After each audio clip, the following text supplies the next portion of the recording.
అపోస్తలుల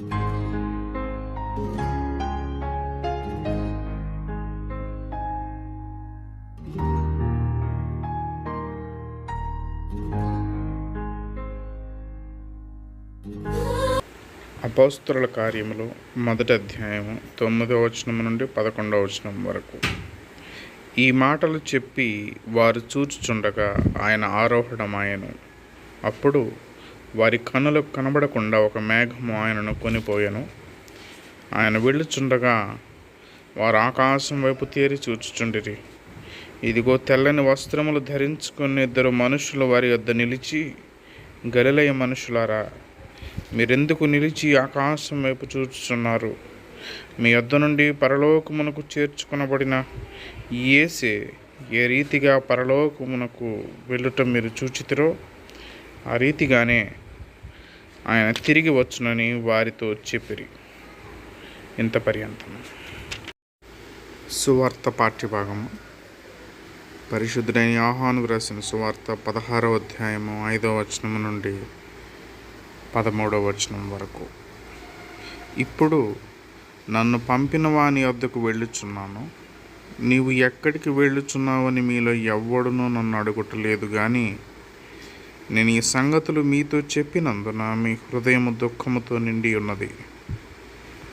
అయితే నేను మీతో సత్యము చెప్పుచున్నాను, నేను వెళ్ళిపోవటం వలన మీకు ప్రయోజనకరము. నేను వెళ్ళని ఎడల ఆదరణకర్త మీ వద్దకు రాడు. నేను వెళ్ళిన ఎడల ఆయనను మీ వద్దకు పంపుదును. ఆయన వచ్చి పాపమును గూర్చియు, నీతిని గూర్చియు, తీర్పును గూర్చియు లోకమును ఒప్పుకొన చేయును.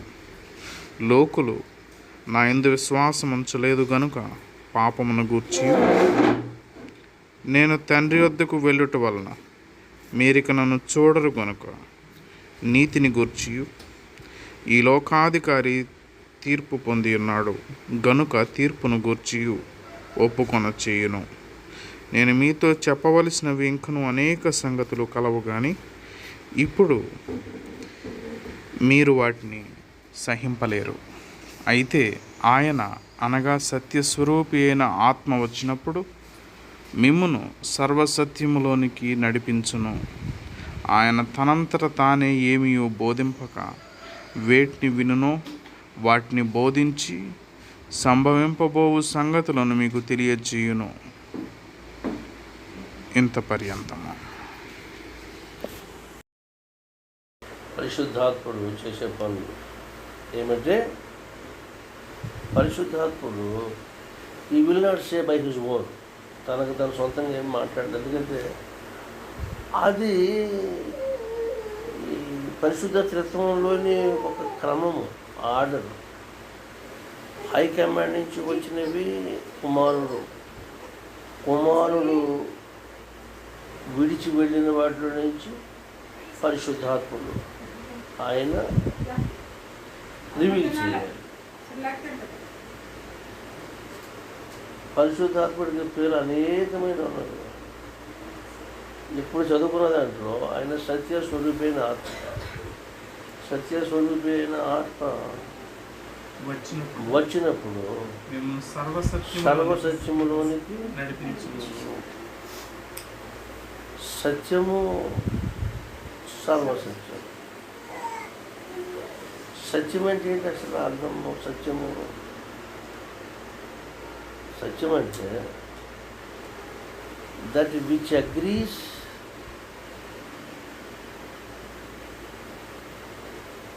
The form of final reality. అంతిమ సత్య ప్రమాణానికి ఏది సరిసమమవుతుందో, ఏది ఒప్పుకుంటుందో, ఏది ఏకీపిస్తుందో దాన్ని సత్యం.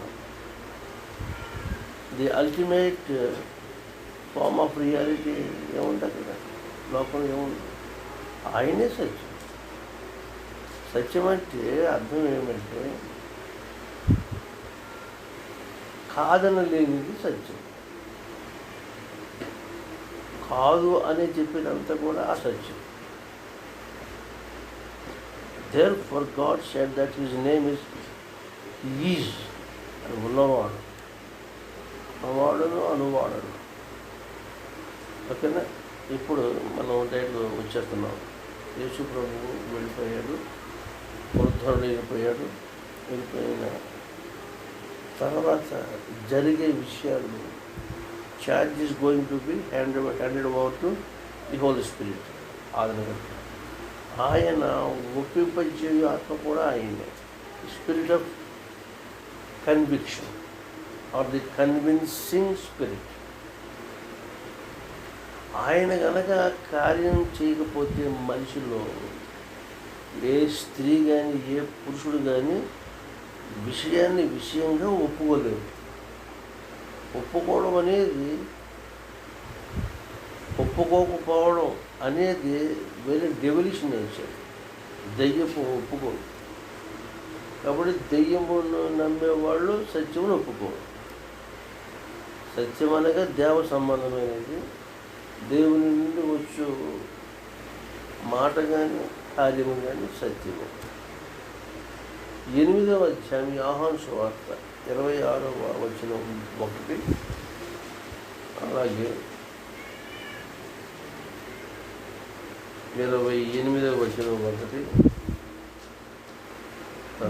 కూర్చు చెప్పుటకును తీర్పు తీర్చుటకును చాలా సంగతులు నాకు కలవు గాని నన్ను పంపినవాడు సత్యవంతుడు. నేను ఆయన యొక్క వినిన సంగతులే లోకమునకు బోధించుచున్నానని చెప్పాను. అంటే ఆయన యొక్క ఏమైతే విన్నాడో ఆయన అవే చెప్తాడు. ఎవరు? Jesus the lord. యేసు సొంతంగా చెప్తాడు ఏమి లేవు.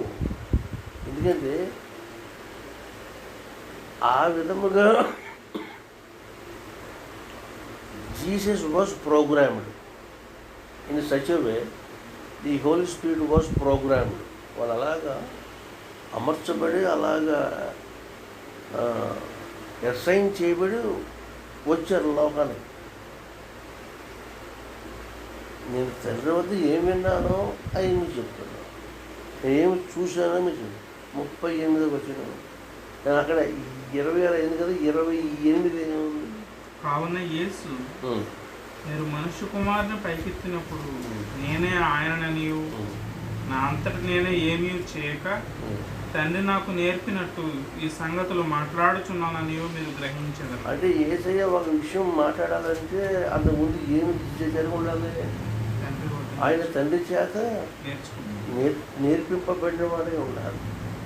అందుకని మనుషుల ప్రసంగాలకి దేవుని ప్రసంగాలకి వ్యత్యాసం ఏంటంటే, దేవుడు మాట్లాడిన మాట లేక దేవుని ఆత్మచేత నింపబడిన మాట మనుష్య హృదయంలోకి వెళ్ళి మనుష్య అవసరాలు తీరుస్తుంది.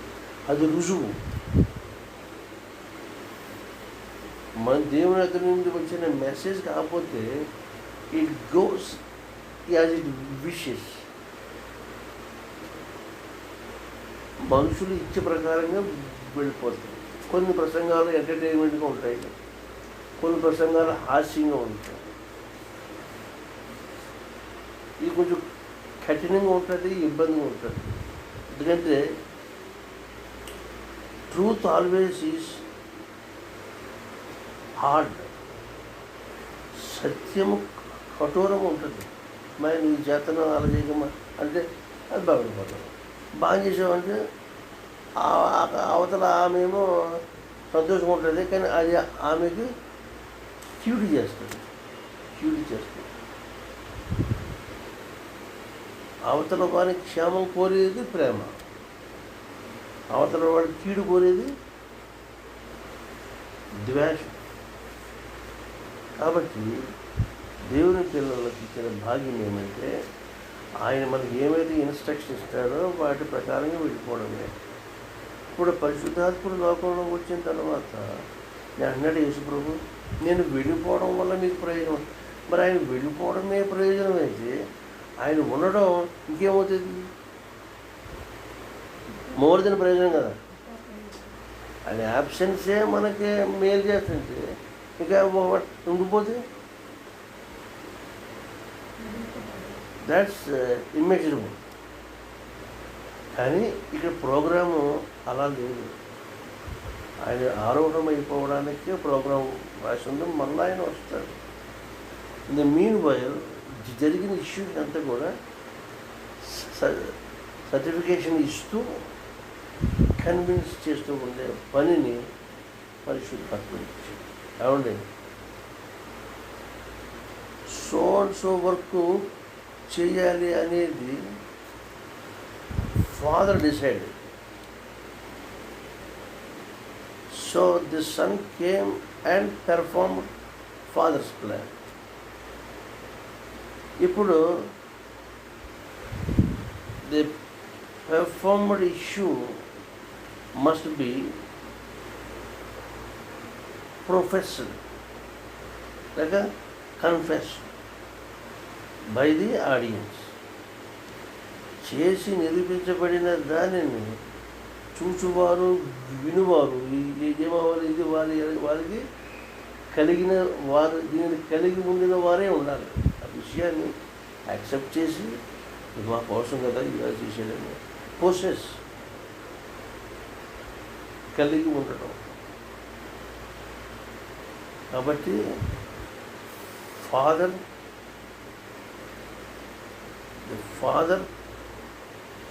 Plan, the plan of salvation, రక్షణ ప్రణాళికను తండ్రి ప్రణాళిక రచించాడు.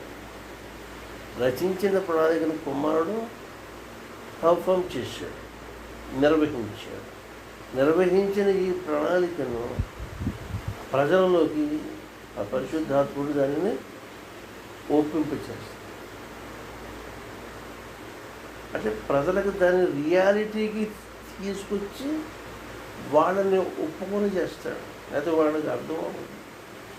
ఈయన చెప్తే అర్థమవుతుంది. ఒక మనిషి కొంతమందిని ఒప్పిస్తాడు, కొంతమందిని ఒప్పించలేడు. కానీ పరిశుద్ధాత్ముడు శిలువకు వస్తే ఎవడైనా ఒప్పుకుంటాడు. Because that is divine intelligence, divine wisdom, divine power.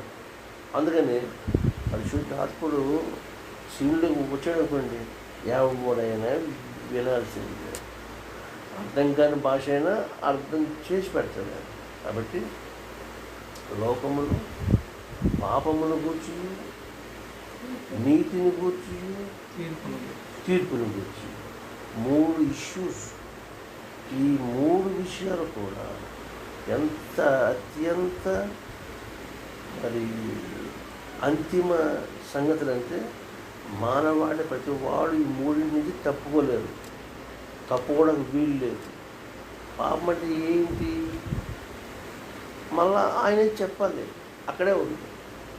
లోకులు నా యందు విశ్వాసం ఉంచలేదు కనుక పాపమును గురించి. ఇప్పుడు చెప్పండి, now what is sin? Not believing Jesus is. Yes, విశ్వసించకపోవడమే పాపం.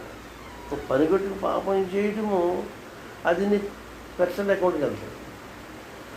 ఆయన తండ్రి పంపిన కుమారుని విశ్వసించలేదు కదా, దట్ ఈజ్ అన్ఫర్గివబుల్. అది క్షమాపణ రాదు. నెక్స్ట్ తీర్పును గురించి, నీతిని గురించి. నేను తండ్రి వద్దకు వెళ్ళుట వలన మీరు నన్ను చూడరు కనుక నీతిని గూర్చి. ఇక్కడ ఏంటి మరి, వాట్ ఈజ్ రైచియస్నెస్? రైచియస్నెస్ అంటే ఇక్కడ మీరు నన్ను చూడరు అంటే చూస్తే ఉన్నప్పుడు పాసిబిలిటీ నమ్మే ఛాన్సెస్ అవి వేరే వేరే అంటే డైరెక్ట్గా ఉంటుంది. ప్రతి వాడు నమ్మడానికి యోగ్యమైన అవకాశాలన్నీ ఉంటాయి. అక్కడ పెద్ద ఎఫర్ట్ ఏమి ఉండదు. ఇక్కడ ఆయన యాబ్సెన్స్లో ఆయన నమ్మడం అంటే ఇది బియాండ్. దానికి నీ పాపం గురించి మనం విన్నాం. Not believing Jesus is sin కదా. ఇప్పుడు నీతి ఏంటిది అనుకున్నాము? యేసు మనకి ఎక్కడికి వెళ్ళిపోయాడు? వెళ్ళిపోయాడు కనుక that it self is righteousness. వెళ్ళాడు ఎందుకని? ఆది మానవుడు నుంచి వేట వరకు ఎవడో తండ్రి దగ్గర వెళ్ళలేకపోయాడు. నువ్వు వెళ్ళాడు కనుక వెళ్ళినాయని విశ్వసిస్తే నువ్వు వెళ్ళినట్టే నేను వెళ్ళినట్టు. So righteousness denotes always the relation between divine and human. It is always in a vertical direction. కింద నుంచి పైనుంచి కిందకు రావడమేమో మానవ అవతారము యేసు. ఇది ఆయన సమాధి నుంచి లేచి పునరుద్ధరణ పైకి వెళ్ళిపోయాడు. దీన్నేమంటాము? ఇది పునరుత్థానం. That is incarnation. This is resurrection. ఇది యేసు కొరకు నియమించబడిన స్పెషల్ ప్రోగ్రామ్. ప్రతివాడు ఇన్కార్నేట్ అవ్వలేడు. ఎందుకంటే మనము పుట్టక మునిపే ఆది మానవ బీజమే పాపమైపోయింది కనుక మరలా ప్రభు యేసు అనే వ్యక్తి భూమి నుండి పుట్టలేదు. ఈజ్ ఫ్రమ్ అబవ్ వచ్చి మనలోకి వచ్చి మన కిందకి వెళ్ళి మన కింద నుంచి ఆయన నేరుగా పైకి వెళ్ళిపోయాడు. విచ్ మీన్స్ అదేంటి? మానవ పక్షం అంతటిగా ఎవరు వచ్చినా అక్కడికి he went to the Father and he made available the visit of Father by his wonderful and holy access. మనకు ఒక ద్వారానైనా ఓపెన్ చేసి అంతకుముందు దేవుని సమీపించడానికి చూడడానికి వీలు. ఆయన మనం రావడంలో గొప్ప ప్రవేశం మనకి ఆయన ఇచ్చేసాడు. కాబట్టి మనం మీకు చూడని వాడిని విశ్వసిస్తున్నారు గనక మీకు నీతి. ఏ నీతి? నా పక్షంగా నేను పడాల్సిన శిక్షను ఆయన పడి నేను వెళ్ళలేని స్థలానికి ఆయన వెళ్ళి గనక యేసయ్య programme the person and work of Christ. క్రీస్తు వ్యక్తిత్వము, క్రీస్తు చేసిన మిషన్, వర్క్ ఆఫ్ ఆ రక్షణ కార్యం ఉందే, ఆ రెంటిని కలిపితే యేసు తండ్రి దగ్గరికి వెళ్ళాడు. కాబట్టి నీతిని కూర్చి ముందు పాపం కూర్చి తర్వాత నీతిని కూర్చి ఈ రెండు కార్యక్రమాల మనుషుడు ఏ మనిషి జీవితంలో అంగీకారానికి రావో వాడికి తీర్పు. ఇప్పుడు తీర్పు ఏంటి? ఈ లోకాధికారి తీర్పు పొంది ఉన్నాడు గనుక తీర్పును గుర్చి ఒప్పుకొన చేయదు. ఇప్పుడు తీర్పు అసలు యాక్చువల్గా judgment is not meant for human beings. తీర్పు ఎవరి కోసం? దేవుడి కోసం. డెవిల్ని అనుసరించే వారికి అదే సంభవిస్తుంది. Judgment is not for his people, his children. Judgment as decided to Satan, so also to his followers. సైతాను అనుసరణకే తీర్పు గనక తీర్పును గురించి ఎలాగ తీర్పు జరిగింది అని మనుషుడు ఆలోచించి వాడికి మళ్ళీ పరిశుద్ధాత్ముడే వాడిని ఒప్పింపు చేయాలి. ఏం చేయాలి? ఎలా చేయాలి? ఆయన శిలువ యాగంలో 7వ మాటతో వీడి మీద తీర్పు జరిగింది. ఏమాట? తండ్రి, నేను నీ చేతికి ఆత్మను, Father, I am going to deposit my spirit, my soul with your Lord. అన్ని వేల మందిలో శిలువలో చివరి మాట, Father, into thy hands I commend my spirit చెప్పి he bowed his head. అక్కడ వంచాడు తల, మరి ఎక్కడ వంచలేదు. ఎక్కడ వంచకపోవడము అక్కడే వంచలేదు. It is judgement given to Satan by God the Almighty. ఎందుకని వాడు ఈ యేసును అనేకమైన స్థాయిల్లో స్టేజెస్లో కొట్టేద్దాము, యేసు మీద నెగ్గుదామని వాడు అనుకున్నాడు. ఎక్కడ అనుకున్నాడు? సమాధిలో పెట్టేసి, రోమ్ వారి చేత కావలు పెట్టేసి, ముద్రలు వేసేసి, కావలు ఎన్నో చేసిన తర్వాత 3 రోజులు అయిపోయే వరకు వాడు ఏమనుకున్నాడు? యేసు అనే వ్యక్తి పైన అయిపోయింది అనుకున్నాడు. ఒక విషయం మీరు ఇక్కడ బాగా నమ్మట్లేదు. డెవిలిష్ పవర్స్కి ఎంతవరకు జ్ఞానం ఉంటుందంటే వాటికి తెలిసిన కాడికి జ్ఞానం ఉంటుంది, వాటికి మించిన జ్ఞానము దేవునికి ఉంటుంది. కనుక సిలువలో చంపేశాను నేను అనుకున్నాడు సైతాను. సమాధి అయిపోయింది, అది ఇంకా లేవడం 3 రోజులు అయిపోయింది. ఆఫ్టర్ 3 days ఈ రోజుకి ఈ విషయం వాడికి తెలియదు. లేచాడే, లేచాక ఆయన వెళ్ళిపోతున్న సంగతి వాడికి తెలియదు. ఇవన్నీ గాడ్స్ ఫ్యూచర్ యాక్టివిటీస్. దేవుడు సర్వజ్ఞాని కనుక ఆయన అన్నీ అందరికీ రివీల్ చేయడు. శిష్యులకు ఆయన చెప్పాడు, వాడు నమ్మలేదు. ఎప్పుడు వాడు నమ్మకం పరిపూర్ణమైంది?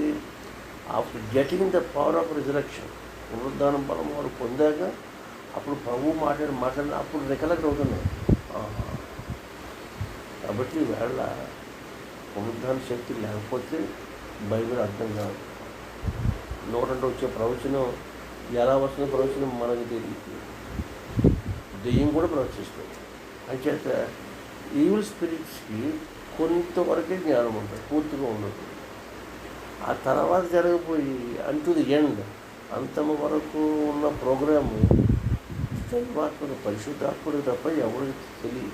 కానీ కాబట్టి పాపమును గూర్చియు నీతిని గూర్చియు ఒప్పింపచ్చు, లోకమును ఒప్పింపచేయండి, ఒప్పుకొనిచ్చేయండి. ఖచ్చితంగా ఒప్పుకుంటాడు. సత్యస్వరూపమైన ఆత్మ మీ వద్దకు వచ్చినప్పుడు మిమ్మల్ని సర్వసత్యమైనదైనా సర్వసత్యం అంటే ఏంటి? ఇంతవరకు ఆయన నెరవేర్చిన కార్యక్రమం అంతా ఈ కాలమందు, ద టైమ్ అండ్ స్పేస్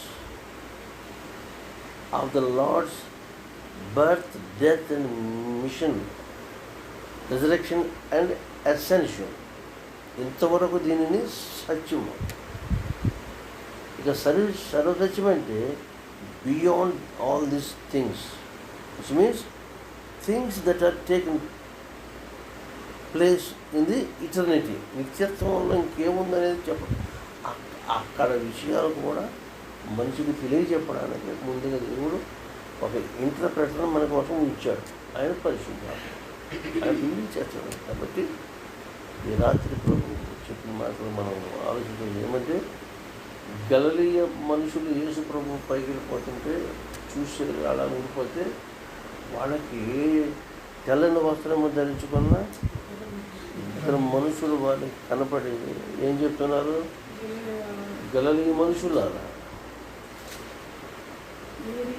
ఇదిగో తెల్లని వస్త్రము ధరించుకున్న 2 మనుషులు వారి యొద్ద నిలిచి, గలిలయ మనుషులారా, మీరు ఎందుకు నిలిచి ఆకాశం వైపు చూచుచున్నారు?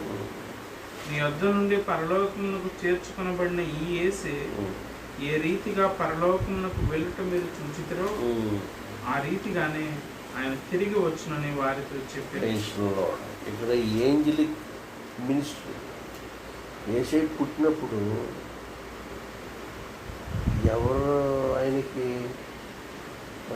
మహిమగీతం పాడారు? ఆయనకి మహిమగీతం. That's the angelic choir. విషయం ఏమంటే, ఇశ్రాయేలు దేశంలో లేక తూర్పు దేశాలలో ఉన్న సంప్రదాయం ఏమంటే,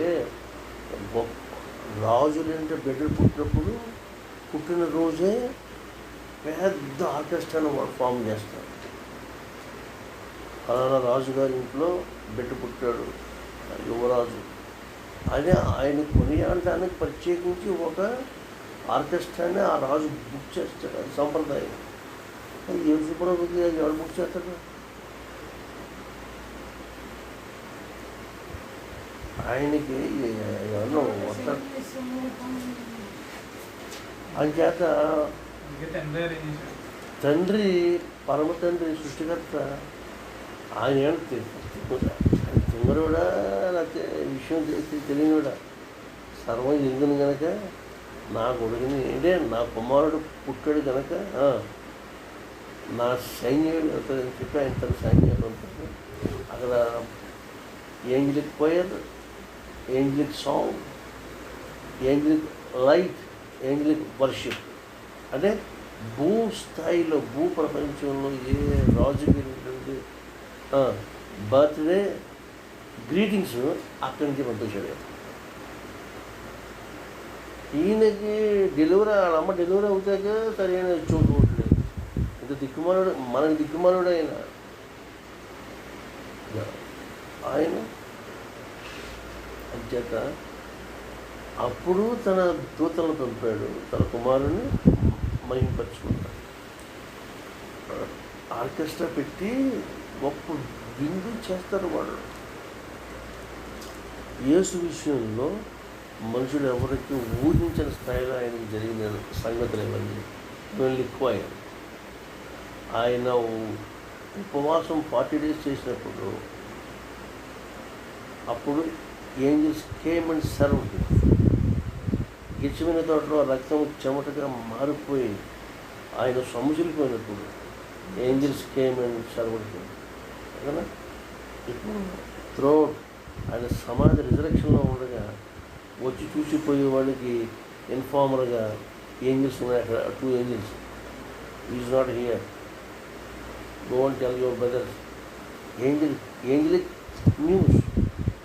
అంచేత దేవుడు మనిషి మీద ఆధారపడినందుకే నిండా మునిగిపోయే సంగతి ఆయన తెలిసి ఇక దూతలు వాడుతున్నాడు. Super powers. ఇక్కడ ఏంజల్స్, 2 angels ఎక్కడ కనపడ్డారు, వాళ్ళు చెప్తున్నారు.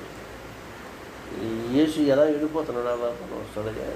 కాబట్టి యేసు ప్రభు ఆయన చరిత్రలో వ్యక్తే కాదు, చరిత్రకు దేవుడు, తిరిగి రానయ్యున్న రారాజు, మహిమరాజు, లోకమును ఆయన మూలముగా కలిగింది. ఎందుకంటే యేసు దేవుని యొక్క మూర్తిమత్వం, ఆయన తేజస్సు అయి ఉన్నారు. ఎవరు దేవుడు అనుకుంటున్నామో ఆ దేవుడు ఇప్పటికీ ఎవరికి కనపడ్డం. యేసే రాకపోతే దేవుడు అనేవాడికి ఎవరికి తెలియదు. It is Jesus who introduced who God is and what God is. ఒకటి దేవుడి దగ్గర రావాలనుకోండి, he must come to Jesus and Jesus will show him God. పిలుపు అడుగుతాడు, ప్రభా నువ్వు ఎక్కడికి వెళ్ళిపోతున్నావు, మా తండ్రి కూర్చొని అన్నాడు. అప్పుడు ప్రభు అంటాడు, తీయట్రా నన్ను చూస్తున్నా కదా, నన్ను చూసిన వాడు అందులో ఎంత బాగుందో అర్థం చేసుకున్నాడు. అంత గొప్ప మాట చెప్పినా కూడా ఆయన నేనే దేవుడు అనమాట ఆయన అనలేదు. ఎందుకు అనలేదు? It's there already the high command. సర్వం విధేయత. ఇటువంటి ఒబీడియన్స్ దేవుడు మొట్టమొదట ఎవరిలో కోరుకున్నాడు? ఆదాములో కోరుకున్నాడు. Adam failed to show his pure obedience. అది యేసే చేశాడు కనుక నా ప్రియ కుమారుడు అని పిలుచుకోవడం సరిపోయాడు. కాబట్టి యాక్చువల్గా ఆయన అదృశ్యంగా ఇశ్రాయేలును నడిపించేవాడు. ఇశ్రాయేలులో చేసిన అద్భుతాలన్నీ చేసిన ఏ దేవుడు అయితే చేశాడో అని చెప్పుకున్నామో అదే the same God was visible in the new testament. మన అండర్స్టాండింగ్ కోసం, మన అవగాహన కోసం ఆయన ఇంత టెస్టమెంట్స్ చేసి మనకి పరిచయం ఇస్తున్నాడు ఆయన. కాబట్టి we are so thankful, eternally thankful. కాబట్టి మాట్లాడదాం. మనసులో ఉంచుకోండి. ఓకేనా? ప్రార్థన చేస్తాం.